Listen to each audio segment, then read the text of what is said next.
In Moose Jaw, there is a co-op gas station at the corner of 9th Avenue and Thatcher Drive, and it is always busy.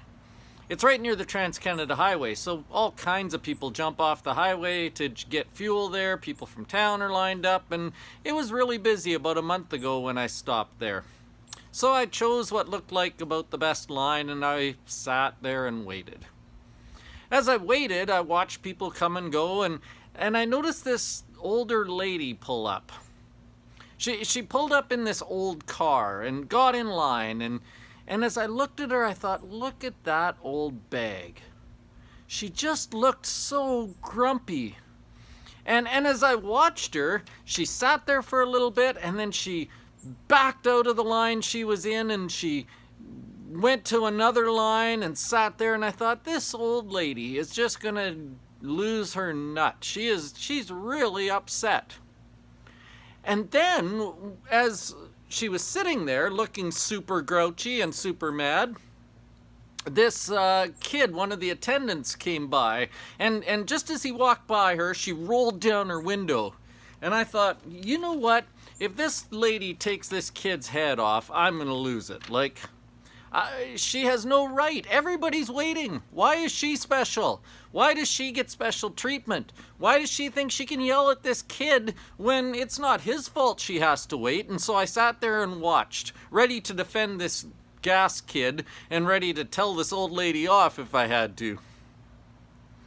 So I sat there, and this grouchy old lady rolled her window down and said to the kid, "Hey, Sonny, I was sitting in that line over there, and I thought this line looked better, but I guess I probably just moved to the slowest line again."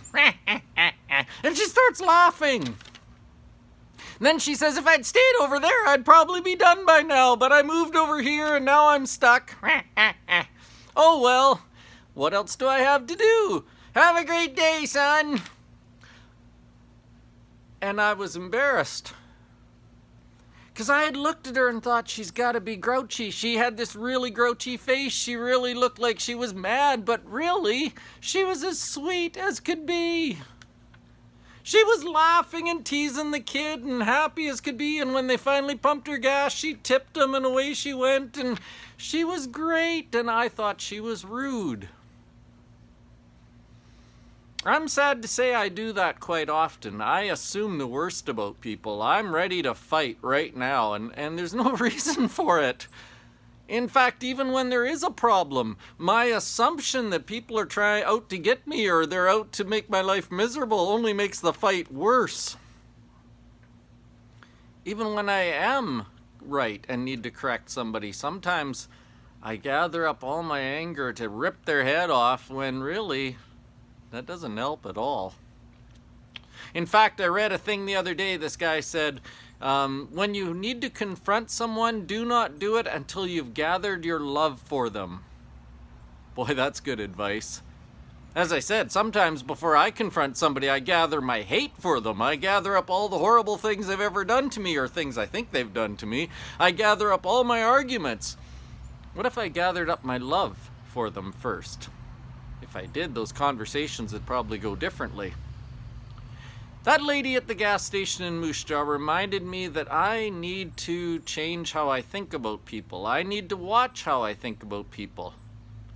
Some really good advice from Scripture comes from Ephesians chapter 4. In verse 32, in the English Standard Version, it says this: "Be kind to one another, tender-hearted, forgiving one another as God in Christ forgave you."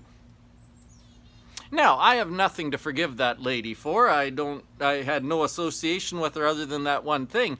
But this verse applies to me in the part that says, be tender-hearted. I wasn't being tender-hearted. I was taking out my anger about having to wait on her.